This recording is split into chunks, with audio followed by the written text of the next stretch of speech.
Hello मेरे प्यारे बच्चों, कैसे हो आप सभी का फिर से हार्दिक स्वागत है हमारे कॉमर्स क्राफ्टर चैनल पर। मेरे प्यारे बच्चों, लास्ट हमने जो इसकी क्लास रखी है मैक्रो इकोनॉमिक्स के, उसमें नेशनल इनकम के बेसिक्स में हमने कुछ टॉपिक्स कवर किए थे, जिसके अंदर मैंने फाइनल गुड्स के बारे में बात किया था और इंटरमीडिएट गुड्स को। आज उसी टॉपिक को थोड़ा सा हम आगे लेके चलेंगे, ठीक है बच्चों। एक बार लास्ट क्लास की रिकैपिंग देख लेते हैं कि क्या क्या हमने पढ़ा था। हमने क्लासिफिकेशन ऑफ गुड्स के बारे में बात किया था, जिसमें हमने फाइनल गुड्स के बारे में बात किया था, और फाइनल गुड्स था, और उसके बाद जो हमारा था वो था इंटरमीडिएट गुड्स। क्या था बच्चों? उसके बाद था इंटरमीडिएट गुड्स। मैं एक बार आपको फाइनल गुड्स के बारे में बता देता हूँ। फाइनल गुड्स वो होते हैं जो रेडी टू यूज होते हैं। इसमें किसी तरह का वैल्यू एडिशन नहीं कर सकते। दो बातें याद रखना, आप इन्हें ना तो रीसेल कर सकते हैं, ना तो आप इन्हें रीसेल कर सकते हैं, ठीक है। अ, ना ये रीसेल के लिए होते हैं, ना ये दोबारा वैल्यू एडिशन के लिए होते हैं, ना ये वैल्यू एडिशन के लिए होते हैं। इन दोनों में से ये किसी के लिए भी नहीं होते। यानी कि जब हम फाइनल गुड्स को बेचते हैं ना अपने कस्टमर्स को, तो ऐसा नहीं है कि वो कस्टमर उसको आगे फिर दोबारा बेचेगा, या उसमें वो दोबारा वैल्यू एडिशन करेगा फिर कुछ नया करने की सोचेगा। ऐसा कुछ नहीं है। तो कहने का मतलब है, वो कोई ना तो फर्दर मैन्युफैक्चरिंग करने वाला है, ना वो उसको दोबारा बेचने वाला है। तो वो होते हैं final goods ready to use by the consumer. अब डिपेंड करता है फाइनल गुड्स यूज कौन करते हैं। देखो, कंज्यूमर और प्रोड्यूसर दोनों यूज करते हैं। ऐसा नहीं है कि सिर्फ कंज्यूमर यूज करता है, इन्हें दोनों यूज करते हैं। देखो, फाइनल कंज्यूमर गुड्स मैं बता रहा हूँ, इन्हें कंज्यूमर भी यूज करते हैं और प्रोड्यूसर। जब इसे कंज्यूमर यूज करता है तो उसे कहते हैं फाइनल कंज्यूमर गुड्स कहते हैं, ठीक है। और जब इसे प्रोड्यूसर यूज करता है तो उसे फाइनल प्रोड्यूसर गुड्स कहते हैं। अब बात को समझिए, जब हमारा कंज्यूमर खर्चा करता है तो उसे कहते हैं कंजप्शन एक्सपेंडिचर। जब हमारा प्रोड्यूसर खर्चा करता है इसे खरीदने के लिए तो उसे कहते हैं इन्वेस्टमेंट एक्सपेंडिचर, ठीक है।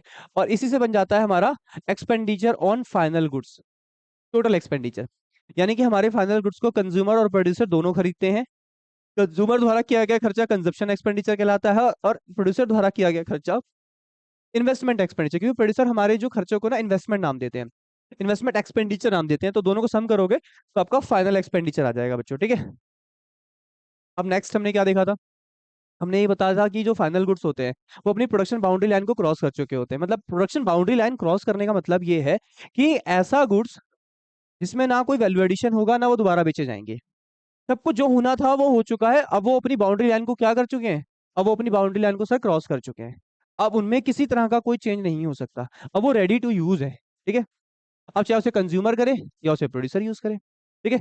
अब इसी गुड्स को चाहे तो हमारा कंज्यूमर यूज कर ले, ठीक है। चाहे तो कौन यूज कर ले? चाहे तो उसे कंज्यूमर यूज कर ले, ठीक है। या तो प्रोड्यूसर यूज कर ले। दोनों कर सकते हैं। ऐसा नहीं है कि कोई एक करेगा, दोनों कर सकते हैं इसको यूज, ठीक है। और आपको पता ही है, कंज्यूमर करेगा तो कंजप्शन एक्सपेंडिचर, क्या कहेंगे मेरे प्यारे बच्चों? तब इसे कहेंगे कंजप्शन एक्सपेंडिचर, कंजम्पशन एक्सपेंडिचर। और ये करेगा खर्चा इस पे खरीदने पे, तो investment expenditure. Okay, consumption expenditure और इन्वेस्टमेंट एक्सपेंडिचर दोनों अपने अपने खर्चों को अलग अलग नाम देते हैं। अब यहाँ पर एक बात समझने ये है कि बच्चे कहते हैं कि सर फाइनल गुड्स तो कंज्यूमर के लिए होते हैं, प्रोड्यूसर कैसे यूज कर सकता है? क्योंकि प्रोड्यूसर द्वारा खरीदा गया सामान तो ज्यादातर कच्चा माल होता है, वो तो आगे फर्दर उसको बेच देता है। कहने का मतलब है, देखो मैं मानता हूँ जो प्रोड्यूसर जो चीजें खरीदते हैं वो अपने प्रोडक्शन प्रोसेस में यूज करते हैं। बट इनमें दो बातों को समझना बच्चों। जैसे मान लीजिए कि एक फैक्ट्री है, बात को समझना, ठीक है। यहाँ पे एक बंदा है, ठीक है, इसका नाम है रमन।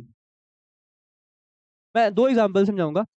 ये फैक्ट्री वैक्ट्री नहीं है, मान लो इसकी ये शोरूम है, ठीक है। ये एक शोरूम है एसी का, एसी का शोरूम है। अब ये दो टाइप के एसी खरीदता है। जैसे मान लीजिए इसने एसी परचेज किए, एसी परचेज किया।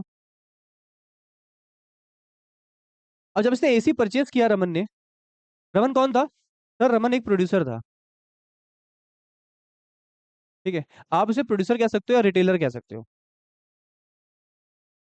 हो सकता है इसकी खुद की मैन्युफैक्चरिंग हो, ठीक है। इसकी खुद की मैन्युफैक्चरिंग हो, मान लेते हैं इसकी खुद की मैन्युफैक्चरिंग है भाई, ये एसी की मैन्युफैक्चरिंग करता है, ठीक है। एसी के परचेज छोड़ दो, ठीक है। अब मैं इसकी एसी जो इसने मान लो इसने क्वांटिटी जो प्रोड्यूस करी है, सपोज करो इसने जो क्वांटिटी प्रोड्यूस करी है, इसने 500 एसी बनाए, इसने पूरे साल भर में 500 एसी बनाए।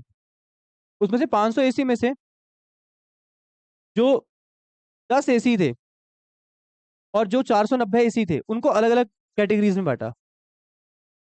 10 एसी को यूज्ड इन ऑन फैक्ट्री, उसने कुछ एसी को तो अपने ही में यूज कर लिया, ठीक है ना, कुछ एसी को अपने ही बिजनेस में यूज कर लिया, ठीक है। या मान लो इसने पीछे से ना प्रोड्यूस नहीं किए, इसने परचेस ही किए, मान लो परचेस ही किए, इसने परचेस किए एसी, इसने एसी परचेस किया, हम इसे शोरूम में लेके चलेंगे, यहाँ से ज्यादा अच्छा रहेगा आपको समझने के लिए, ठीक है। मान लो इसने पीछे से एसी परचेस किए 500, और उसमें से 490 एसी इसने क्या कर दिए, रीसेल के लिए लगा दिया है। बात को बहुत ध्यान से समझना। मान लीजिए हमारा जो ये एक रिटेलर है, रमन एक क्या है, एक रिटेलर है, ये एक रिटेलर है, ठीक है, ये एक रिटेलर है। इसने पीछे से एसी परचेस किए, पीछे से ही एसी परचेस किया, और उसकी क्वांटिटी कितनी थी एसी की, सर उसकी क्वांटिटी थी एसी की 500, 500 एसी इसने खरीदे, ठीक है, 500 एसी खरीदे, जिसमें से 490 इसने आगे फर्दर बेच दिए, वैल्यू एडिशन करके, क्या करके, वैल्यू एडिशन करके। सर वैल्यू एडिशन करके कैसे, मान लीजिए एसी, एक एसी जो उसने परचेस किया था वो खरीदा था इसने 20,000 का, ठीक है, आगे इसने जब सेल किया तो जो सेलिंग प्राइस था एक एसी का वो अराउंड मान लीजिए वो 30,000 था। अब सोचिए 20,000 के एसी को इसने 30,000 में बेच दिया, तो 10,000 का वैल्यू एडिशन किया। तो अब यहाँ पे दो सिनेरियो बन रहे हैं। सर एक तो ये बन रहा है कि एसी खरीदा, कुछ अपने बिजनेस में यूज किए, कुछ आगे फर्दर सेल कर दिए। जब आप अपने बिजनेस में यूज करते हो तो आप इसको कह सकते हो कि ये फाइनल गुड्स है, क्या ये, तब ये बन जाता है फाइनल गुड्स। मैं आपको यही समझाना चाहता था बच्चों। और जब आप उसको फर्दर कहीं बेचने की तैयारी करते हो, या उसको दोबारा अपना ब्रांड या मैन्युफैक्चरिंग की तैयारी करते हो, तो आपके लिए ये बन जाता है इंटरमीडिएट गुड्स। अब सबसे बड़ी बात है सर, इसमें से आप इसकी बात कर रहे हो या जो खरीदे गए एसी हैं उनकी बात कर रहे हो, मैं खरीदे गए एसी की बात कर रहा हूँ। जो 490 एसी हैं जो आपने अभी भी खरीदे हैं, आपके लिए एक रॉ मटेरियल तरह काम करेगा। क्यों, क्योंकि आप इसे फर्दर और ऊंचे दाम पर बेचने को तैयार हो गए हो, ठीक है। तो ये जो एसी आपने खरीदे हैं ये आपके लिए इंटरमीडिएट थे, क्या थे, ये जो आपने एसी खरीदे 490, किस किस दाम से खरीदे थे, सर ये हमने दाम से खरीदे थे 20,000 रुपए के रेट से, एक एसी 20,000 का पड़ा था हमें, तो जब हमने 490 एसी खरीदे थे 20,000 रुपए के दाम से, ये थे हमारे इंटरमीडिएट गुड्स।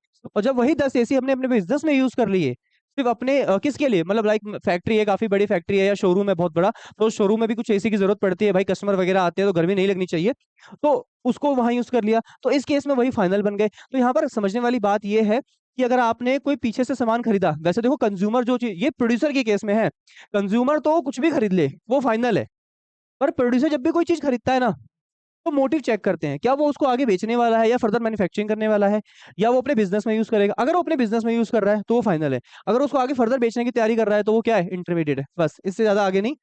आई होप आपको इतने में ही समझ में आ गया होगा बच्चों, ठीक है। अब इंटरमीडिएट गुड्स क्या होते हैं, इंटरमीडिएट गुड्स भाई मैंने बताया ना, प्रोड्यूसर जो जब भी कोई सामान ऐसा खरीदे जिसे वो अपने बिजनेस में यूज ना करने नहीं करने वाला, वो या तो आगे चलकर एज ए रॉ मटेरियल उससे उसने खरीदा उसको, या फिर उसको वो बेचना चाहता है। अगर मैंने कोई भी चीज पीछे से खरीदी है और उसको मैं या तो एज ए कच्चे माल के तौर पे यूज करना चाहता हूँ, या फिर मैं उसे आगे दोबारा रीसेल करना चाहता हूँ, जैसे अभी हमने शोरूम का एग्जांपल दिया, उसने उसने क्या किया था, उसने उसे पीछे से एसी खरीदे, 490 एसी खरीदे, और आगे बेचने की तैयारी कर रहा था वो, ठीक है। तो वो जो 490 एसी थे 20,000 रुपए के दाम से जो उसने परचेस किए थे, उन एसी में खास बात ये थी कि वो उन्हें दोबारा वैल्यू एडिशन करके बेच रहा था, ठीक है ना। अब जैसे मान लीजिए कि एक आपका फर्नीचर का बिजनेस है, आपने लकड़ियां खरीदी फर्नीचर बनाने के लिए, तो ये इंटरमीडिएट गुड्स हुआ। आपने बनी बनाई चेयर खरीदी है, तो इसका मतलब ये नहीं कि फाइनल हो गया ये, क्योंकि आप अभी आप इसको दोबारा अपनी ब्रांडिंग करके और ऊंचे दाम पर बेच दोगे। तो ऐसा नहीं है कि कोई चीज, अब चेयर देख के बच्चे कहेंगे कि सर ये तो बनी बनाई चीज है, ये इंटरमीडिएट कैसे हो सकती है, बात वो नहीं है। बात ये है कि जो चीज खरीदी जा रही है, जिस व्यक्ति द्वारा खरीदी जा रही है, वो उसे एज ए कच्चे माल के तौर पे यूज कर रहा है, या वो उसको दोबारा खरीद के दोबारा बेचने की तैयारी कर रहा है। अगर वो दोबारा बेचने की तैयारी कर रहा है तो दोनों ही केसेस में दोनों चीजों को हम क्या कहेंगे, इंटरमीडिएट गुड्स कहेंगे। यानी एक बात समझ में आई, हम ऐसा नहीं कह सकते अपने जीवन में कि जैसे टमाटर है, अब उसको आप देख के कहोगे कि सर ये तो फाइनल है, इसमें क्या ही आदमी करेगा, क्या मैन्युफैक्चरिंग करेगा। देखिए, अगर उस टमाटर को एक परिवार ने खरीदा, कंज्यूमर ने, तो फाइनल है। अगर उसी टमाटर को एक प्रोड्यूसर खरीद के लेके जाता है, फिर उसको लेकर केचप बना के बेचता है, तो वो टमाटर क्या बन गया? सर वो तो फिर हमारा इंटरमीडिएट बन गया। यानी एक ही चीज इंटरमीडिएट भी है और फाइनल भी है। तो कैसे तय होता है कि कोई चीज फाइनल है या इंटरमीडिएट है? उसके यूजर कौन है? ठीक है, उसके यूजर। चाहे कोई भी गुड्स हो बच्चों, चाहे कोई भी गुड्स हो, चाहे कोई भी गुड्स हो, अगर उसे खरीदने वाला कंज्यूमर है या उसे खरीदने वाला प्रोड्यूसर है, ठीक है, बात को समझना। अगर वो प्रोड्यूसर है, या तो यूज करेगा अपने ही बिजनेस में, या फिर वो आगे दो मोटिव से चलेगा। या तो वो उसको रीसेल करने वाला है, या फर्दर मैन्युफैक्चरिंग करने वाला है।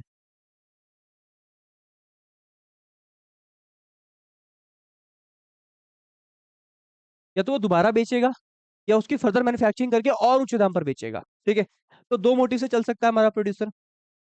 अगर मोटिव कंज्यूमर है, अगर कंज्यूमर ने उस सामान को खरीदा, तो वो समझो बन जाएगा फाइनल। अगर प्रोड्यूसर ने खरीदा और वो अपने ही बिजनेस में उस चीज को खरीद के यूज कर रहा है, तब वो बन गया फाइनल। बट उस सामान को खरीदा ताकि उसको दोबारा बेच सके, या उसे फर्दर मैन्युफैक्चरिंग करके और अच्छे दाम पर बेच सके, तब उसे हम कहेंगे इंटरमीडिएट गुड्स। आई होप आपको समझ में आ गई होगी बात। अब फटाफट क्या करना, इस पेज का ले लेना स्क्रीनशॉट। ठीक है, इस पेज का आप ले लेना स्क्रीनशॉट। ये आपको समझने में हेल्प करेगा कि हम किसी भी चीज को ऐसे नहीं कह देते कि वो फाइनल है, इंटरमीडिएट है। उसके यूजर, जो उसके एंड यूजर है, जो उसे यूज करने वाले हैं, उनके ऊपर डिपेंड करता है कि वो उसके साथ क्या करने वाले हैं। कंज्यूमर है तो फाइनल है, प्रोड्यूसर है तो वो यूज करेगा बिजनेस में, तो फाइनल गुड्स है। अगर वो उसको रीसेल और मैन्युफैक्चरिंग की तैयारी कर रहा है, तो वो इंटरमीडिएट गुड्स बन जाएगा। ठीक है प्यारे बच्चों, आपको समझ में आ गया फाइनल गुड्स और इंटरमीडिएट गुड्स में क्या फर्क होता है? कोई भी गुड्स अपने आप में नहीं होता, वो उनके यूजर्स पर डिपेंड करता है। ठीक है, कंज्यूमर और प्रोड्यूसर के हिसाब से चीजें तय होती हैं कि वो फाइनल बनेंगी या इंटरमीडिएट बनेंगी। ठीक है बच्चों, चलिए आगे बढ़ते हैं फिर हम। ठीक है, मैंने चीजों को फिर एक फर्दर में डिफाइन किया है। अगर कंज्यूमर कोई चीज खरीदे, तो हमेशा क्या बनती है? फाइनल। अगर उसे प्रोड्यूसर खरीदता है, प्रोड्यूसर अगर उसे ऐसे कच्चे माल के तौर पे खरीद रहा है, तो वो इंटरमीडिएट गुड्स है। अगर वो अपने बिजनेस में उसे यूज करने वाला है, तो वो क्या बन जाएगा? फाइनल गुड्स बन जाएगा। मैंने अभी बताया कि प्रोड्यूसर अगर अपने ही बिजनेस में उसे कच्चे माल के तौर पे यूज कर रहा है, तो इंटरमीडिएट है। अगर वो अपने ही बिजनेस में as a fixed assets use कर रहा है, as a fixed assets, like हमने एसी खरीदा, अपने ही शोरूम में लगवा लिया, तो वो क्या बन जाएगा? फिर वो प्रोड्यूसर के लिए ही फाइनल बन जाएगा। ठीक है बच्चों, चलिए आगे बढ़ते हैं। डिफरेंसेस वगैरह हमने देख लिए थे। इंटरमीडिएट गुड्स वो होते हैं, या तो इन्हें दोबारा प्रोडक्शन, ये प्रोडक्शन में यूज होते हैं, या इन्हें बेच दिया जाता है। ठीक है, फाइनल गुड्स में क्या होता है ना, कि इन्हें कंज्यूमर खरीदते हैं तो फाइनल कंजप्शन कहलाता है, और अगर प्रोड्यूसर खरीदते हैं तो उसे इन्वेस्टमेंट एक्सपेंडिचर कहलाता है। ठीक है ना, और ये अपनी प्रोडक्शन बाउंड्री लाइन के अंदर होते हैं, क्योंकि अभी इनके अंदर बहुत सारे चेंजेस करने हैं, इन्हें दोबारा बेचना है, इन्हें फर्दर मैन्युफैक्चरिंग करनी है, तो अंडर ये उसके अंदर ही होते हैं, प्रोडक्शन बाउंड्री लाइन के अंदर ही होते हैं। और ये क्या हो चुके हैं? ये outside the production boundary line, ये अपनी प्रोडक्शन बाउंड्री लाइन को क्या कर चुके हैं? क्रॉस कर चुके हैं। इनमें आप कुछ देखो, फाइनल गुड्स में आप कोई ना तो रीसेल बचता है, ना इसको आप फर्दर मैन्युफैक्चर कर सकते हो, क्योंकि अब ये रेडी टू यूज है। और ये क्या है? ये अभी रेडी टू यूज नहीं है, अब इसमें हो सकता है कि फर्दर मैन्युफैक्चरिंग हो, या इसको दोबारा बेचा जाए। ठीक है, अब देखिए, इसमें वैल्यू एडिशन अभी होना है, और इसमें जितना, इसमें कोई वैल्यू एडिशन नहीं होना, जितना होना था वो हो गया। इसमें वैल्यू एडिशन अभी होना है। ठीक है, और इसे नेशनल इनकम में सबसे जो खास चीज है हमें जो समझना है, इसे नेशनल इनकम में इंक्लूड नहीं करते। इंटरमीडिएट गुड्स को नेशनल इनकम में इंक्लूड नहीं करते, जबकि इसको नेशनल इनकम में हम क्या करते हैं? इंक्लूड करते हैं। जितने फाइनल गुड्स होते हैं हमारे, वो नेशनल इनकम के पार्ट्स बनते हैं। ठीक है, जितने फाइनल गुड होते हैं वो हमारे नेशनल इनकम में पार्ट बन जाते हैं जाकर चलकर। ठीक है, अब आगे बात करते हैं कंज्यूमर गुड्स की। कंज्यूमर गुड्स में क्या होता है बच्चों? कंज्यूमर गुड्स वो होते हैं जो डायरेक्टली यूज किए जाते हैं सिर्फ सेटिस्फेक्शन पर्पज से। हमारे कंज्यूमर क्यों यूज करते हैं गुड्स वगैरह को? सिर्फ सिर्फ अपने आप को सेटिस्फाई करने के लिए। भाई एक बच्चा है, उसका आज मन है कि वो क्लास के बाद जाके गोलगप्पे खाएगा, क्यों? क्योंकि उसको मन कर रहा है खाने का, उसको अपना सेटिस्फेक्शन पूरा करना है, इसलिए तो वो खाने गया है। तो कंज्यूमर गुड्स क्यों कंज्यूम करते हैं? ऑब्वियसली अपनी सेटिस्फेक्शन को पूरा करने के लिए। ठीक है, consumer goods are broadly classified into 4 categories. मैंने इसको 4 कैटेगरीज में डिवाइड कर रखा है। हमारे गुड्स 4 कैटेगरी में डिवाइड होते हैं। पहला होता है ड्यूरेबल, जिसकी लाइफ क्या होती है बच्चों, जिनकी लाइफ ज्यादा होती है और ये बहुत महंगे होते हैं। लाइक जैसे ये वॉशिंग मशीन है, ठीक है, ये क्या है, अब आप सोचो इनकी लाइफ क्या होती होगी, क्या 2-4 महीने यूज होते हैं? नहीं सर, 3-3 4-4 साल यूज हो जाते हैं तो। और सर थोड़ी महंगे भी होते हैं भाई, 15-16-18-20-22-25 हज़ार रुपए में आते हैं सब। सेमी ड्यूरेबल गुड्स कौन से होते हैं, जिनकी लाइफ 1 साल से कम होती है। तो ड्यूरेबल की लाइफ क्या होती है, 1 साल से ज्यादा। और सेमी ड्यूरेबल की, इनकी 1 साल लाइफ होती है, और ये बहुत महंगे नहीं होते, ठीक है। सेमी ड्यूरेबल जैसे क्रॉकरी का सामान, इनकी साल एक लाइफ 1 साल से ज्यादा लाइफ नहीं होती है। आपको देखा ही, कप वगैरह जब हम खरीदते हैं तो 10-15-20 1 महीने बाद देखोगे ना, पीछे से डंडियां निकलनी शुरू हो जाती है उनकी, टूट टूट के। फिर कुछ समय बाद में तेल रखा जाने लगता है, फिर धीरे धीरे धीरे करके वो बेचारे डिस्पोज ही हो जाते हैं, है ना। तो ये सेमी ड्यूरेबल गुड्स हो गए। फिर नॉन ड्यूरेबल गुड्स वो होते हैं जो सिंगल टाइम यूज होते हैं, जिन्हें खाया पिया और वो खत्म, जैसे ब्रेड, मक्खन, दूध, दही, घी, छाछ, जो हमारे सुबह के नाश्ते में होता है, या कोई भी अनाज वगैरह हो, हम उसे खा लेते हैं, फिर वो खत्म हो जाता है। अब जैसे ब्रेड है, आपको क्या लगता है इसकी कितनी लाइफ होगी? सर क्या ही लाइफ है, सुबह नाश्ते में बढ़ जाती है, सबको खत्म हो जाती है, तो इसकी तो कोई लाइफ ही नहीं है। तो इस नॉन ड्यूरेबल गुड्स होते हैं। और एक चीज और हमारा कंज्यूमर यूज करता है, वो होती है नॉन मटेरियल गुड्स, जिसे हम मैं सर्विस कहता हूँ। सर ये समझ नहीं आया सर्विस, अरे हाँ भाई, एक आम दैनिक जीवन में अगर देखा जाए, तो एक आम आदमी डॉक्टर के पास जाता है, वहां से सर्विस लेता है। बच्चे उनके ट्यूशन पढ़ने जाते हैं, स्कूल्स में जाते हैं।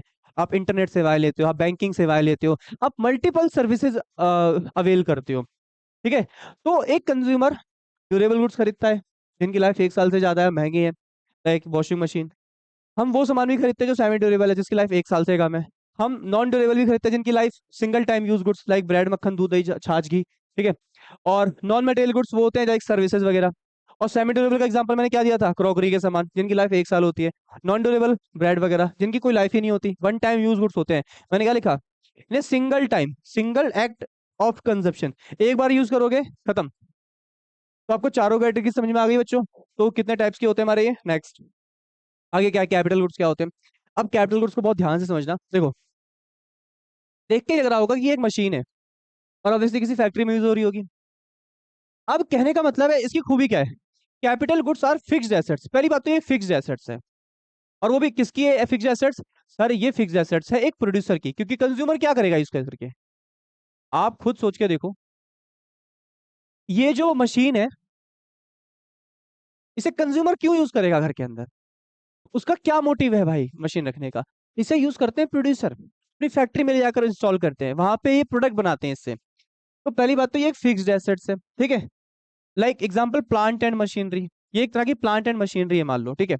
Use in the process of production, ये प्रोसेस ऑफ प्रोडक्शन में यूज होंगे वही। और इसमें दो बातें आपको ध्यान देनी है मेरे प्यारे बच्चों। पहली बात, इस मशीन का यूज इस मशीन का यूज बच्चों बहुत सालों तक होगा बिजनेस में, पहली बात। और ये बहुत महंगे होते हैं। कैपिटल गुड्स में दो बातों को ध्यान देना है आपको। एक तो इनकी जो लाइफ है, ठीक है, यूज सेवरल ईयर्स, ये बहुत सालों तक यूज होने वाले हैं, ठीक है। और दूसरे, ये बहुत ज्यादा महंगे हैं, इनकी वैल्यू बहुत ज्यादा है। ये हाई वैल्यू के, आपको क्या लगता है 2-4 हजार में आते होंगे? लाखों और करोड़ों में आते हैं बच्चों।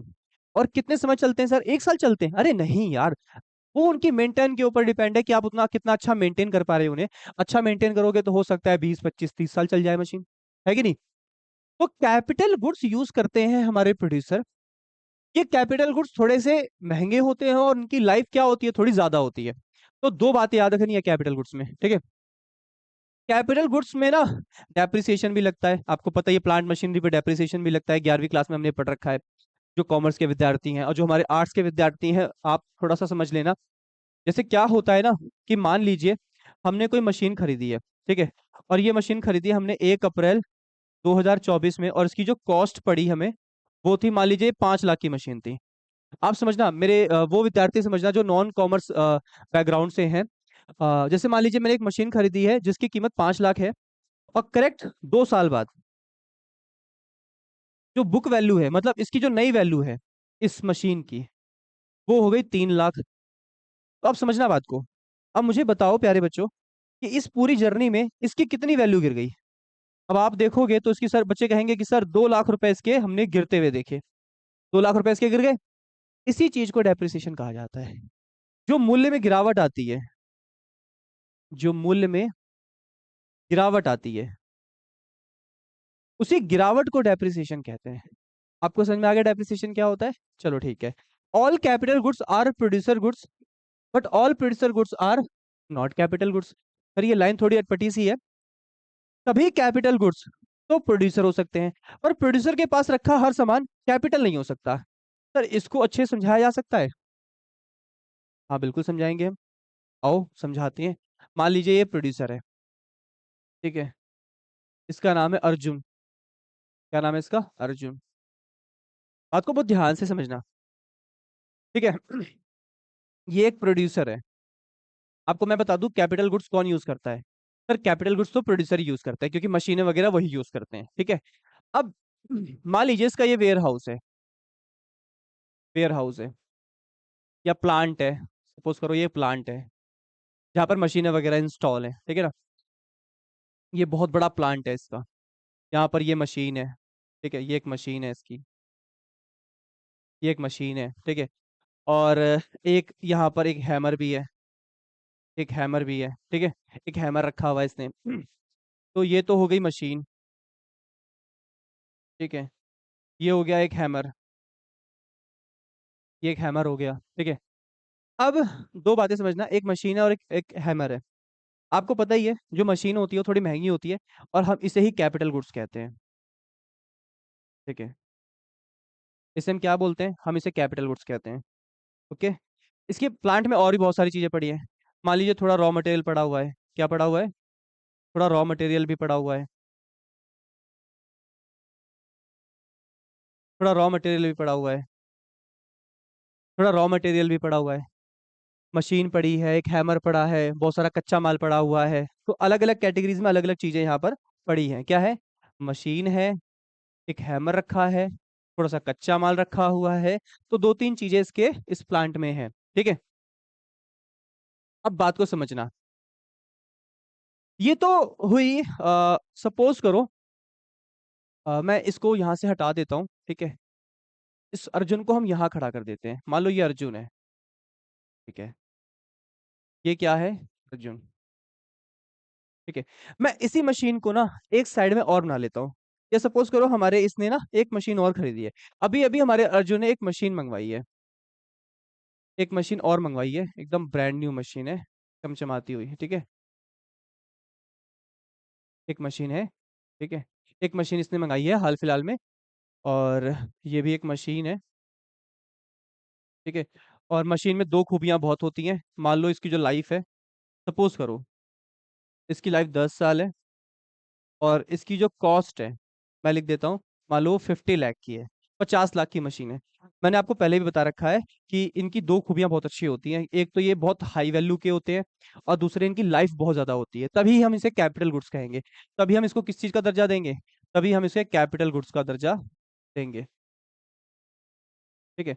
अब वो लाइन पढ़ता हूँ, all capital goods are producer goods, ठीक है। मैं लाइन को रीड कर रहा हूँ वापिस से, आप बात को समझना बहुत ध्यान से, ठीक है। क्या है?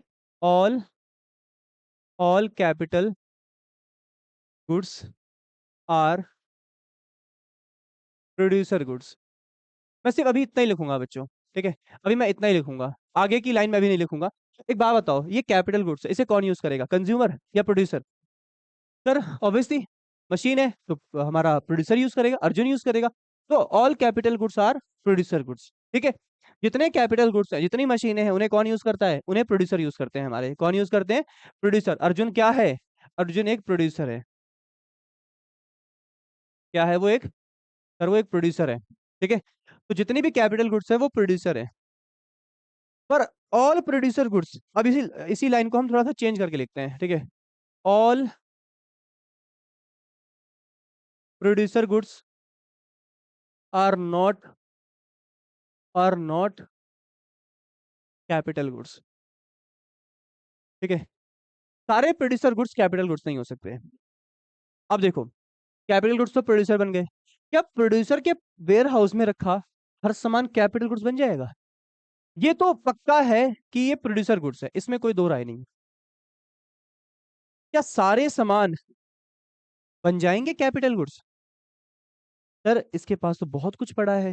हाँ, ये मशीन तो बन जाएगी कैपिटल गुड्स, पर ये हैमर और रॉ मटेरियल नहीं बनेगा सर। स्पेशली वो जो कैपिटल मशीन थी वो तो ओके है, वो जो हैमर था उसे रिजेक्ट कर दो, जो रॉ मटेरियल था हम सर उसे भी रिजेक्ट करते हैं, क्योंकि स्पेशली ये दो आइटम तो बिल्कुल भी नहीं बनने वाले कैपिटल गुड्स। ये दो आइटम बनेंगे आगे के। तो बात को समझना, हर कैपिटल गुड्स प्रोड्यूसर गुड्स होती है, क्योंकि हर कैपिटल गुड्स को प्रोड्यूसर ही यूज करता है। तो प्रोड्यूसर के पास रखी हर चीज कैपिटल गुड्स नहीं बन सकती। उसके पास फालतू सामान भी होते हैं, जैसे रॉ मटेरियल, हैमर वगैरह, इन्हें हम कैपिटल गुड्स नहीं बोल सकते। आपको क्या लगता है हैमर एक कैपिटल गुड्स है? अब बच्चे कहेंगे सर हैमर तो बहुत साल तक यूज होता है। सर आपको क्या पता, हमारे घर में तो पिछले 20-20 साल से एक हैमर पड़ा हुआ है, पता नहीं दादा के जमाने का हथौड़ा था, अभी भी घर में अंदर पड़ा हुआ है, ठीक है। अरे कहने का मतलब है हो सकता है उसकी लाइफ ज्यादा हो, पर ये हाई वैल्यू कंटेन नहीं करते।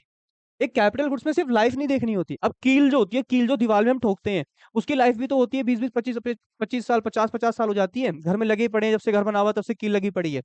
तो क्या उसको कैपिटल गुड्स बोल दे? नहीं। सिर्फ लाइफ नहीं, उसकी कॉस्ट देखो, क्या वो हाई वैल्यू कंटेन करता है कि नहीं, क्या उसकी वैल्यू हाई है या नहीं। दोनों बातें देखनी है हमें, लाइफ भी देखनी है और हमें उसकी कॉस्ट भी देखनी है। मशीन की लाइफ भी अच्छी होती है और ये थोड़े महंगे भी होते हैं। जो कील है, हैमर है, रॉ मटेरियल है, बशर्ते इस हैमर की लाइफ ज्यादा अच्छी है, बट ये महंगा नहीं है। तो इसलिए मैं इसे कैपिटल गुड्स नहीं बोलूंगा। और रॉ मटेरियल ना तो उसकी लाइफ अच्छी है ना वो महंगे हैं, उसमें तो दोनों खूबी नहीं है, तो वो वैसे भी कैपिटल गुड्स नहीं बन पाएगा। आई होप आपके इस एग्जांपल से ये कॉन्सेप्ट हो गया होगा क्लियर। ठीक है, चलिए हम आगे बढ़ते हैं बच्चों। आगे लिखा है कैपिटल गुड्स क्या होते हैं, वही अभी डिस्कस किया था, एक बार रीड कर लेते हैं। Are a subset of producer goods, ये प्रोड्यूसर गुड्स के पास ही होते हैं सारे। ए चीजें बिखर गई, ठीक है।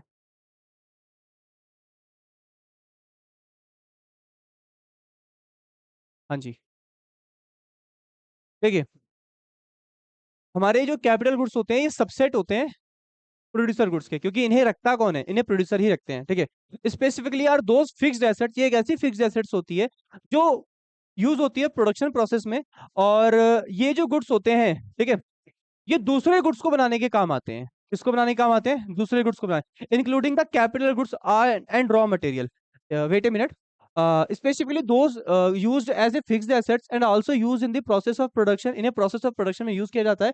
Producer goods encompass all goods used in the production of other goods, including both capital and raw material। मतलब सिंपल सा फंडा समझो, लाइक ये कोई मशीन है, लाइक ये मान लो एक मशीन है, ठीक है, ये एक मशीन है, ठीक है। इस मशीन का ना पर्पस क्या है? देखो, वैसे तो ये है हमारी एक कैपिटल गुड्स है, क्या है ये हमारी, ये सर हमारी एक कैपिटल गुड्स है, ये हमारा एक कैपिटल गुड्स है, ठीक है, ये एक हमारा कैपिटल गुड्स है। और इसी गुड्स से हम अदर गुड्स बनाते हैं। क्या बनाते हैं? हम इसी से ही क्या करते हैं, producer goods encompass all goods in production of other goods, including both. हमारे जो प्रोड्यूसर होते हैं वो अपने बिजनेस में बहुत तरह की चीजें यूज करते हैं, जैसे लाइक कोई प्रोड्यूसर है उसने कैपिटल गुड्स भी यूज किया, और कच्चा माल भी यूज करता है। पर हर चीज को हम कैपिटल गुड्स तो कह नहीं सकते।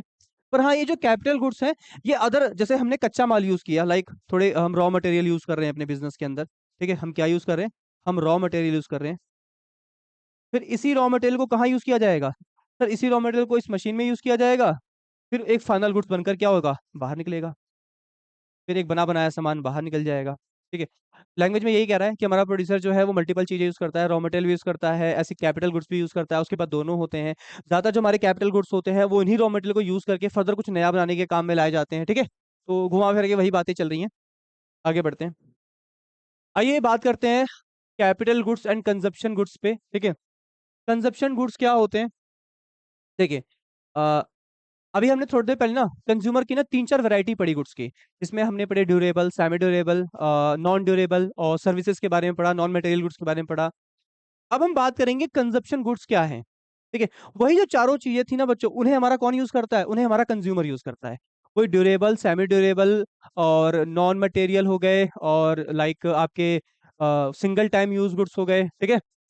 तो कहने का मतलब है उन चारों को हमारा कंज्यूमर यूज करता है, इसीलिए उसे कंजप्शन गुड्स कहते हैं। उन चारों को ही मैं उन चारों के ही नाम लूंगा, उन चारों को ही हम क्या कहते हैं, कंजप्शन गुड्स कहते हैं। ड्यूरेबल, सेमी ड्यूरेबल हो गया, नॉन ड्यूरेबल हो गया, और नॉन मटेरियल गुड्स हो गए, ठीक है। इन चारों को ही मैं कंजप्शन गुड्स में रखूंगा, ठीक है। पर्पस क्या है इन गुड्स का? These are goods bought by the household for the final satisfaction of their wants and needs. They are not used to produce other goods. ये जो चीजें चारों खरीदी हमारे कंज्यूमर ने, आपको क्या लगता है क्या वो उसे बेचने जा रहे हैं बाजार में? नहीं सर, कंज्यूमर खरीदता है, घर में लेकर आता है। हाउस होल्ड का मतलब है जो परिवार है, जो परिवार है वो उसे खरीद के घर में लाएगा।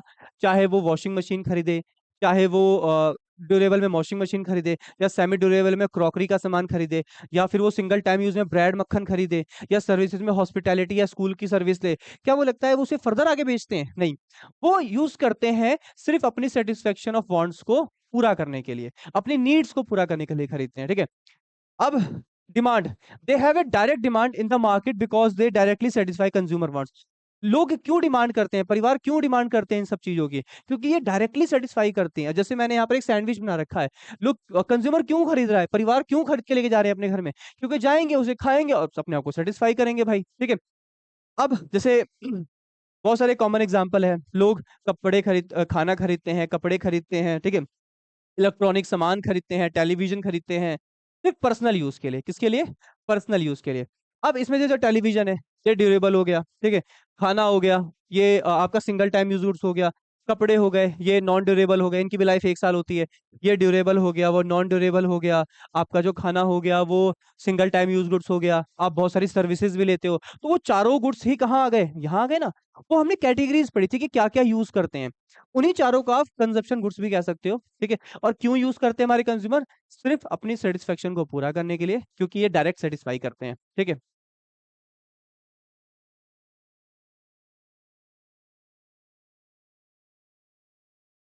देखिए इसमें डेप्रिसिएशन जो वर्ड है ना, ये लाइक मशीन पे लगता है, और ये मैटर करता है, ये कंज्यूमर के लिए मैटर नहीं करता, ये प्रोड्यूसर के लिए मैटर करता है। जो प्रोड्यूसर मशीनें खरीदते हैं उनका समय के साथ वैल्यू गिर जाती है। तो डेप्रिसिएशन का कॉन्सेप्ट हमारे प्रोड्यूसर के लिए बहुत काम आता है, क्योंकि प्रोड्यूसर जानता है जो एसेट वो बिजनेस में यूज कर रहा है उसकी वैल्यू समय के साथ क्या होने वाली है? डाउन होने वाली है बच्चों। ठीक है। आगे चलते हैं। अब बात करते हैं कैपिटल गुड्स की। ठीक है। कैपिटल गुड्स क्या होते हैं? जैसे लाइक एक मशीन है, ठीक है ना, ये कैपिटल गुड्स है। मान लो आपका एक कॉफी शॉप है, उसमें आपने एक मशीन खरीदी है, कॉफी शॉप में एक मशीन इंस्टॉल करी है, जिसमें आप टी और कॉफी दोनों बना सकते हो। ठीक है। अब ये उस दुकान वाले के लिए कैपिटल गुड्स है। पर्पस क्या है? पहली बात तो पर्पस जानते हैं कैपिटल गुड्स का। These are goods use by the producer. पहली बात तो इन्हें यूज कौन करता है? इन्हें सर यूज करते हैं हमारे प्रोड्यूसर, वो भी बिजनेस में यूज करते हैं। इससे प्रोडक्शन करते हैं, किस चीज का? अदर गुड्स का और सर्विसेज का। They add in the further production. ठीक है ना। मतलब इन मशीनों को वो यूज क्यों कर रहे हैं, उनका ऑब्जेक्टिव क्या है? वो जो चाय की ये जो मशीन लाई गई है, इसका पर्पस क्या है? इसका पर्पस है सर, हम इसमें टी और कॉफी बनाएंगे, इस मशीन में टी और कॉफी बनाएंगे और फर्दर आगे लोगों को बेचेंगे। ये पर्पस है हमारा। तो कैपिटल गुड्स लिए जाते हैं ताकि हम उससे दूसरे गुड्स और सर्विसेज को क्या कर सकें? प्रोड्यूस कर सकें। ठीक है। अदर चीजों को बना सके और बेच सके। हमने ये मशीन खरीदी है, इससे हम चाय कॉफी बनाएंगे और मार्केट में 20 रुपए 10 रुपए के हिसाब से बेचेंगे। ठीक है। अब डिमांड की बात करते हैं, इसकी डिमांड क्यों होती है? They have a derived demand, meaning their demand is dependent on the demand for the consumer goods they help produce. एक minute. They have a derived demand, meaning their demand is dependent on the demand for the consumer goods they help produce. देखिए जैसे हमारा consumer demand करता है, ठीक है, वैसे ही हमारे इन इन प्रोडक्ट की डिमांड है। इन प्रोडक्ट की डिमांड का जो सिंपल सा पर्पस है वो कंज्यूमर की डिमांड को पूरा करना है। ठीक है। हमने मशीन क्यों इंस्टॉल करी है? हमने मशीन इसलिए इंस्टॉल कर रखी है ताकि ताकि जो कंज्यूमर हमारे, जैसे मान लीजिए मैं हॉस्पिटल के बाहर अपनी शॉप चलाता हूँ, तो ये मशीन लाने का पर्पस क्या है? ताकि मैं चाय कॉफी बनाऊं और लोगों को बेचूं, ताकि जो कंज्यूमर डिमांड करने आए उनको मैं चाय और कॉफी सेल कर सकूं। ठीक है। तो हमारा पर्पस इसको लाने का है। हमने इस मशीन की इसलिए डिमांड करी है, हमारी इसलिए डिमांड की है ताकि हम कंज्यूमर की डिमांड्स को पूरा कर सकें। ठीक है। आगे एग्जांपल, मशीन हो गई, टूल्स हो गए, फैक्ट्री की बिल्डिंग हो गई, ठीक है, और एक फार्मर द्वारा जो ट्रैक्टर है। मैं पहले बता दे रहा हूँ, हम उन्हीं चीजों को कैपिटल गुड्स कहेंगे जो बहुत हाई वैल्यू कंटेन करते हैं और जिनकी लाइफ ज्यादा अच्छी है। जैसे लाइक मशीनें, टूल्स हो गए बहुत एक्सपेंसिव, या जो बिल्डिंग हो गई एक बिजनेसमैन के लिए। कच्चा माल नहीं, रॉ मटेरियल मैं यूज नहीं करूंगा, क्योंकि रॉ मटेरियल देखो, और रॉ मटेरियल ना तो महंगा है ना उसकी लाइफ ज्यादा अच्छी है, तो उसको बिल्कुल नहीं रखेंगे। तो मशीनें, टूल्स, फैक्ट्री की बिल्डिंग्स वगैरह हो गई, ये सब क्या है? ये महंगे भी हैं, इनकी लाइफ भी बहुत अच्छी है, इसलिए हमें कैपिटल गुड्स कहते हैं। एक फार्मर के द्वारा जो ट्रैक्टर खरीदा जाता है, अब एक फार्मर ने ट्रैक्टर खरीदा और फावड़ा खरीदा। जो ट्रैक्टर है वो महंगा भी है, उसकी लाइफ भी अच्छी है, ठीक है, तो इसे हम कैपिटल गुड्स कहेंगे। पर जो फार्मर ने फावड़ा खरीदा मैं मानता हूँ उसकी लाइफ अच्छी है, बट वो महंगा नहीं है, तो हम एक फावड़े को हम उसको ना एक कैपिटल गुड्स का दर्जा नहीं देंगे, ठीक है ना।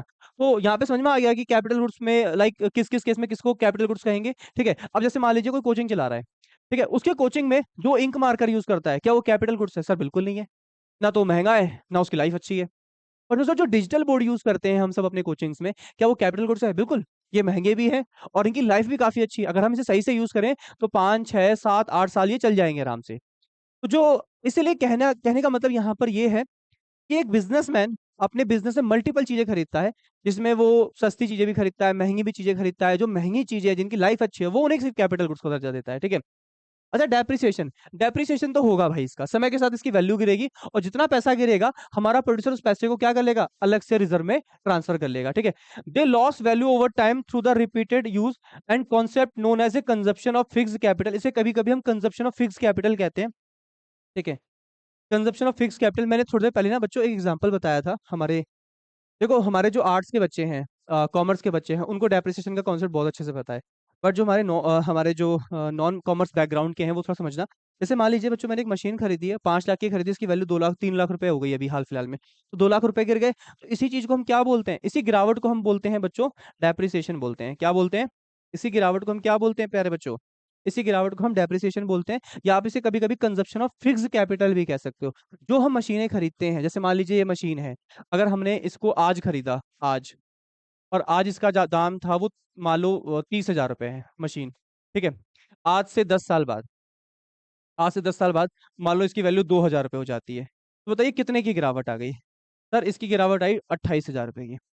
अगर आज ये 30,000 की है, 10 साल के बाद ये 2,000 की हो जाती है, तो जो उसमें गिरावट आई है वो 28,000 रुपए की गिरावट आई, उसे ही हम डेप्रिसिएशन कहते हैं, ठीक है।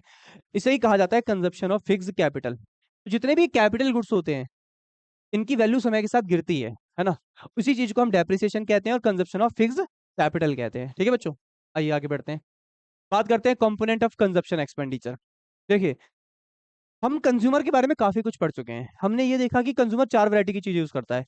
एक, कंज्यूमर गुड्स, ड्यूरेबल गुड्स। पहले तो 4 वैरायटी है, ड्यूरेबल, सेमी ड्यूरेबल। एक तो ड्यूरेबल वो जिसकी लाइफ 1 साल है, ठीक है।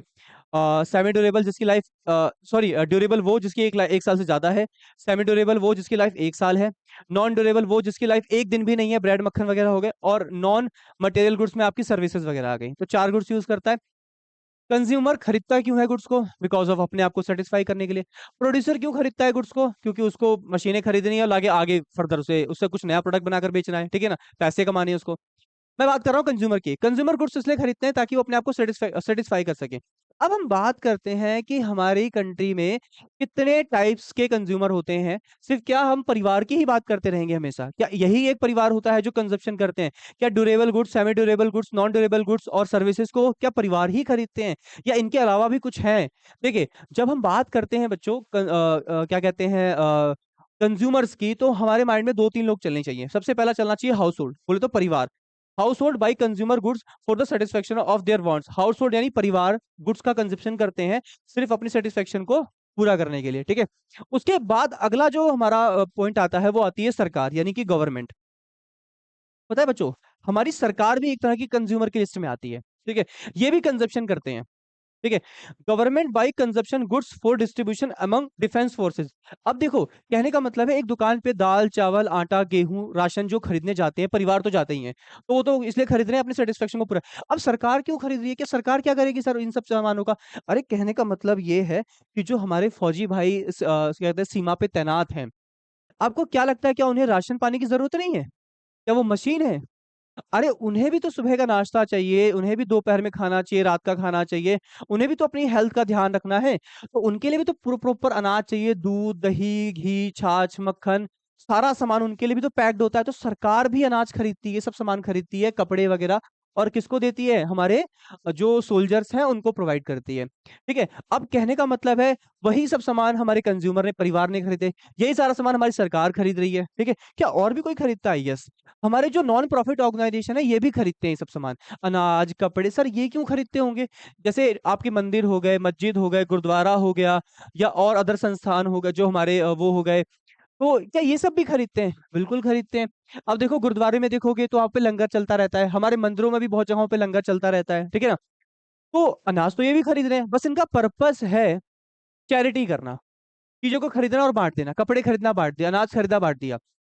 खरीद रही है ना, अनाज हो गया चाहे कपड़े हो गए चाहे जितना सामान हो कंज्यूमेबल आइटम का। ये अब आप समझ जाना कि हमारी जो तीन प्रकार की क्लास है कंज्यूमर्स की, सिर्फ हम जब कंजप्शन एक्सपेंडिचर की बात करते हैं तो सिर्फ हम कंज्यूमर्स की बात नहीं करते, परिवारों की बात नहीं करते। हमारी कंज्यूमर क्लास में हमारे मैं फिर लिख दे रहा हूँ, हमारी जो कंज्यूमर क्लास है भारत की, हमारी जो कंज्यूमर क्लास है, उस कंज्यूमर क्लास में सिर्फ परिवार नहीं आता, सरकार आती है, हमारे हाउस होल्ड आते हैं, हमारे गवर्नमेंट आते हैं, और हमारे नॉन प्रॉफिट ऑर्गेनाइजेशन भी आते हैं। ठीक है बच्चों, चलिए आगे इन्वेस्टमेंट की बात करते हैं। ठीक है, इसे समझना, investment refer to increase in the stock of capital. In short में मैं आपको समझाता हूँ क्या है। जैसे मान लीजिए ये हमारा राजू है, ठीक है, राजू की ये अपनी फैक्ट्री है, ये इसकी अपनी फैक्ट्री है, ठीक है, ठीक है। आज मान लीजिए 1 अप्रैल 2024 है, इसके पास स्टॉक ऑफ कैपिटल, इसके पास स्टॉक ऑफ कैपिटल मान लीजिए इसके पास 5 मशीनें हैं। कितनी मशीनें हैं? 5, 5। इसके पास 5 मशीनें हैं, ठीक है बच्चों। हमने नोटिस किया 31 मार्च 24 का एंड हो जाएगा 2025 में। हम चल रहे हैं काउंटिंग ईयर के हिसाब से बच्चों, 1 अप्रैल से 31 मार्च 2025 आएगा, एंड हो गया साल का। हमने चेक किया जो स्टॉक ऑफ कैपिटल था, जो स्टॉक ऑफ कैपिटल था वो हो गया 7 मशीन। स्टार्टिंग में 5 मशीनें, सर ये तो थोड़ा सा कॉन्सेप्ट ही अजीब हो गया। स्टार्टिंग में 5 मशीनें, एंड में 7 मशीनें। सर ये तो कितने का इंक्रीमेंट हो रहा है मेरे प्यारे बच्चों, बता सकते हो आप? हाँ सर, क्यों नहीं बता सकते, साफ दिख रहा है इसके अंदर। जो इसमें इंक्रीमेंट हो रहा है सर वो 2 मशीनों का हो रहा है। 2 मशीनें हमारी इसमें बढ़ गई हैं, 5 से 7 मशीनें हो गई हैं, ठीक है। मान लीजिए जो एक मशीन की कॉस्ट है वो क्या है, 3 लाख रुपए। कितनी है? 3 लाख। तो बताइए इस ईयर का जो इन्वेस्टमेंट था, इस ईयर का जो इन्वेस्टमेंट था वो क्या था? सर हमने 2 मशीनें खरीदी, ठीक है, और एक की कीमत 3 लाख है। इस हिसाब से तो 6 लाख रुपए हमारे खर्च हो चुके हैं। हमने 6 लाख रुपए इन्वेस्ट किए हैं, और जो हमारे स्टॉक में इंक्रीमेंट आया है वो 2 मशीनों का आया है। हमारी 2 मशीनें बढ़ गई हैं। हमारा जो कैपिटल स्टॉक था, स्टॉक ऑफ कैपिटल मतलब कच्चे माल की बात नहीं कर रहा हूं मैं, यहाँ पे जो स्टॉक ऑफ कैपिटल है वो हमारा बढ़ चुका है, 2 मशीनें हमारी इंक्रीज हो चुकी हैं। ठीक है, अब वापस आ जाइए यहाँ पर। देखिए इन्वेस्टमेंट हमने कितना किया था पिछले केस में, हमने 6 लाख का इन्वेस्टमेंट किया था, और कितने मशीनें खरीदी थी? 2 मशीनें खरीदी ड्यूरिंग द ईयर। तो इन्वेस्टमेंट से हमारा जो स्टॉक ऑफ कैपिटल है वो बढ़ जाता है। कैसे बढ़ जाता है? अरे खुद सोचो, ओपनिंग में 5 मशीनें थी आपके पास, ठीक है, और एंड आते आते कितनी मशीनें हो गई थी बच्चों? हमारी 7 मशीनें हो गई सर, ठीक है। कितनी मशीनें हो गई? हमारी 7 मशीनें हो गई। तो कितने का इंक्रीमेंट आ गया था? 2 मशीनों का इंक्रीमेंट आया। तो बढ़ा के नहीं बढ़ा स्टॉक ऑफ कैपिटल? बिल्कुल बढ़ा सर स्टॉक ऑफ कैपिटल, ठीक है। मैंने एक फॉर्मूला लिखा है, आई बराबर चेंज इन के। आई का मतलब हुआ इन्वेस्टमेंट, आई का मतलब हुआ इन्वेस्टमेंट, के का मतलब हुआ कैपिटल स्टॉक, और चेंज इन के का मतलब हुआ change in capital stock during the year. During the year मतलब वही आपका 1 अप्रैल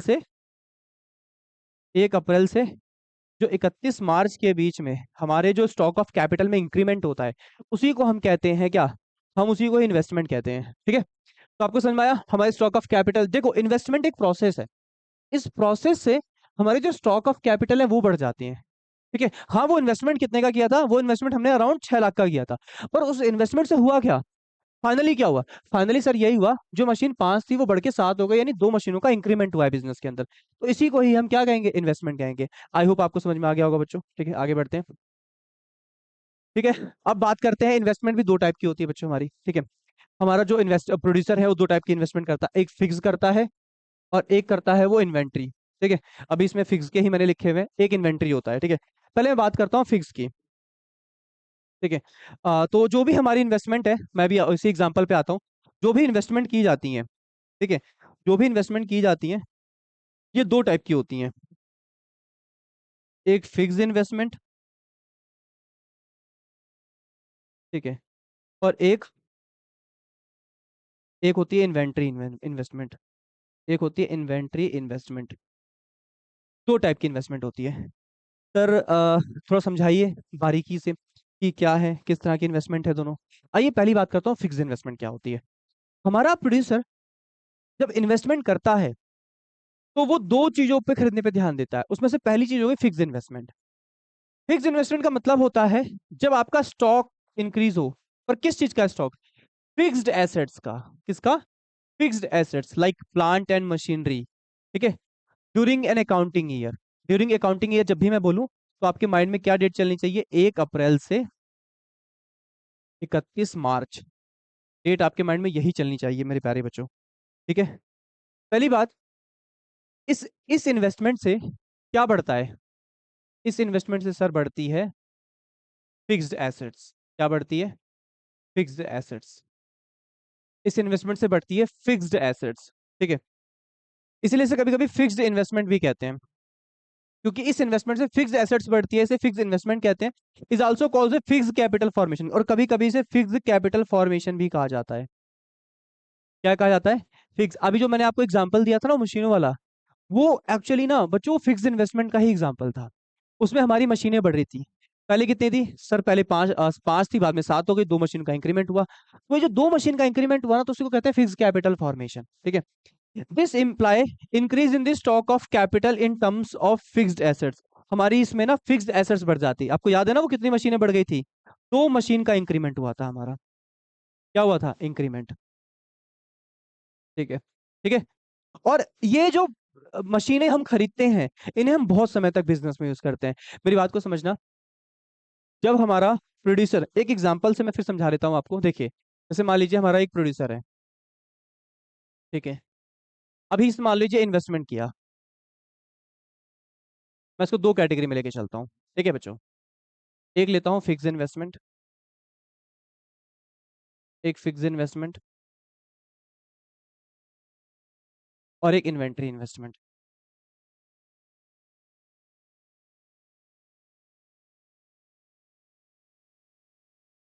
दोनों का पर्पस समझना। देखो, इसमें हम क्या परचेस करेंगे? हम इसमें परचेस करेंगे फिक्स्ड एसेट। फिक्स्ड एसेट्स मतलब हम इसमें प्लांट खरीदेंगे, हम इसमें मशीनरी खरीदेंगे। ठीक है।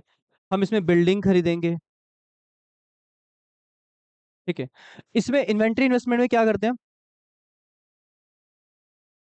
हम इसमें कच्चा माल खरीदते हैं बच्चों। तो पहले से खरीद के क्या करोगे? जब जरूरत पड़ती है जाए खरीदते जाओ। नहीं, करना पड़ता है, इसके फायदे होते हैं, हम आगे डिस्कस करेंगे। हम इसमें रॉ मटेरियल परचेस करते हैं, इसमें हम प्लांट मशीनरी खरीदते हैं, बिल्डिंग्स खरीदते हैं। ये फिक्स्ड एसेट्स होती है। ये क्या होती है मेरे प्यारे बच्चों? ये होती है फिक्स्ड एसेट्स। इन्हें हम फिक्स्ड एसेट्स कहते हैं। अब फिक्स्ड एसेट्स का जब भी नाम आएगा तो आपके माइंड में 2 बातें चलनी चाहिए। जो इनकी लाइफ होगी वो क्या होगी? ज्यादा। और ये महंगे भी होंगे। ठीक है। और ये महंगे भी होंगे। इनकी लाइफ भी ज्यादा होगी और ये महंगे भी होंगे। ठीक है। तो ये होती है फिक्स्ड इन्वेस्टमेंट। इससे क्या होता है? इस इन्वेस्टमेंट से हमारे फैक्ट्री के अंदर जो एसेट्स है उसकी संख्या बढ़ती है, और इस इन्वेस्टमेंट से हमारे फैक्ट्री के अंदर कच्चे माल की संख्या बढ़ती है, कच्चा माल बढ़ जाता है। ठीक है। तो दोनों अलग अलग है, तो थोड़ा बहुत आपको आइडिया लग गया होगा। हम बड़ी बड़ी महंगी महंगी एसेट्स खरीदते हैं और इसके अंदर हम अपने रॉ मटेरियल खरीदते हैं। ठीक है। इसको बोलते हैं फिक्स इन्वेस्टमेंट, इसमें बोलते हैं हम इन्वेंट्री इन्वेस्टमेंट। चलिए आइए हम वापस से फिक्स इन्वेस्टमेंट पे आते हैं। इससे क्या होता है? इससे हमारी फर्म के अंदर लाइक जो प्लांट मशीनरी है या फर्नीचर है या बिल्डिंग्स वगैरह की संख्या बढ़ जाती है, और इसे फिक्स कैपिटल फॉर्मेशन भी कहते हैं। ठीक है। और जो मशीनें खरीदी जाती हैं इस प्रोसेस में, वो हमारे सेवरल ईयर्स तक यूज होती है और ये बहुत महंगी भी होती हैं। ठीक है। अब फिक्स इन्वेस्टमेंट तो हो गई। अब फिक्स इन्वेस्टमेंट के फॉर्मूला क्या है? देखिए बहुत सिंपल सा है। आपकी जो fix asset at the end of the year में थी, और जो आपकी fix asset at the beginning of the year में थी, जैसे मैंने आपको एक एग्जांपल दिया था, हमारे एंड ईयर में बची थी 7 मशीनें। याद है आपको बच्चों अभी भी वाला एग्जांपल? देखो। ठीक है। आपको एग्जांपल अभी भी याद है? कितनी मशीनें थी हमारी एंड में?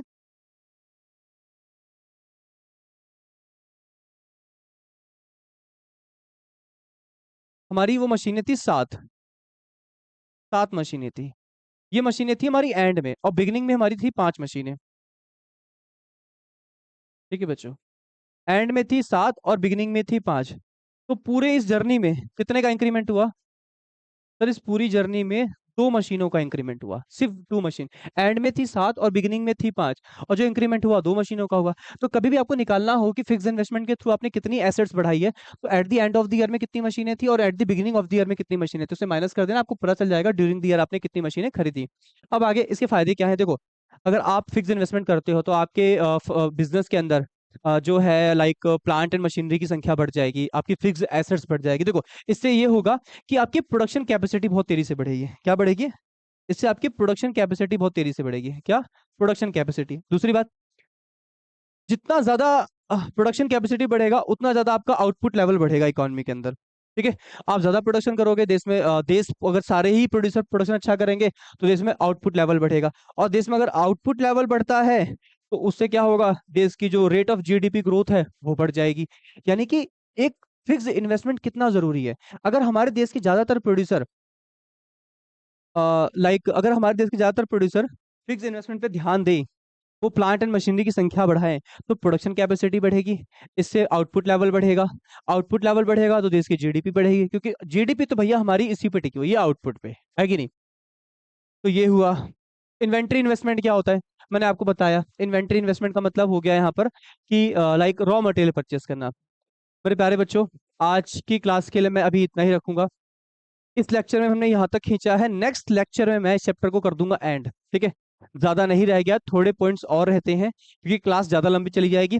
मेरे प्यारे बच्चों, क्लास का आपको कौन सा हिस्सा सबसे ज्यादा पसंद आता है, आपके लिए हम और क्या चीजें कर सकते हैं जिससे आपकी पढ़ाई और आसान हो सकती है, और मेरे प्यारे बच्चों साथ ही साथ आप इसे कमेंट बॉक्स में मेंशन जरूर करें, और चैनल को लाइक करें, सब्सक्राइब करें, शेयर करें, और मिलते हैं हम अगली क्लास में।